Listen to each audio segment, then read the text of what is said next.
ते जास्त करून गावीच बनवतात, मुंबईकरांना भेट म्हणून.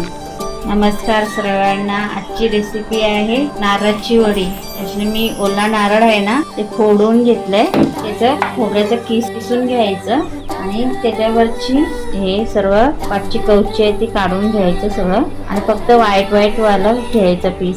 असं मी करून सर्व हे असं काढून घ्यायचं पूर्ण आणि मिक्सरला फिरून घ्यायचं किंवा तुम्ही विळीवरती किसू शकता. हे असं मी करून घेतले आणि नंतर हे मिक्सरला लावून काढून घेतले. हे खोबऱ्याचं किस आहे ना 1 वाटी तेवढंच मी साखर घेणार आहे. दाबून घ्यायचं पूर्ण, असं घट्ट दाबून घ्यायचं म्हणजे आपल्याला अंदाज बरोबर पडतं. तर हे मी एवढं बारीक करून घेतलंय, कारण खोबऱ्यावर किसून नाही ते घ्यायचं वेळेवर. प्लेटला पण तेल लावून ठेवते, नंतर कसं आपल्याला पटकन हे केल्यावरती ते घट्ट होईल ना पटकन. आता मिक्सरला लावून घेतली आहे मी साखर आणि वेलची. तर आपलं पॅन चांगलं गरम झालंय, त्याच्यामध्ये घी टाकते 2 चमचे. त्याच्यामध्ये मी साखर टाकते. गॅस कमी ठेवायचा, लागू शकतं पॅनला. स्लो गॅसवरतीच बनवायचं.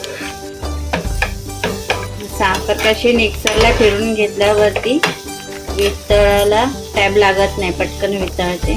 आपली पारंपरिक पद्धत नारळाची काप. हे जास्त करून गावीच बनवतात, मुंबईकरांना भेट म्हणून. मिक्सरला लावून घेतल्यावर बघा पटकन वितळली. जेवढं घट्ट होईल तेवढं बघायचं पटकन. स्लो गॅसवरतीच करायचं, गॅस जास्त वाढवायचं नाही, नाहीतर मग ते पांढरपणा जाणार, लालसर होईल. ही वडी गुळाची पण करतात, पण ती गुळाची कशी लालसर होते आणि व्हाईट दिसते. याच्यामध्ये मी काजू आणि बदामचे थोडेसे हे टाकते. मला मी नारळाची वडी बनवून दाखवली आहे.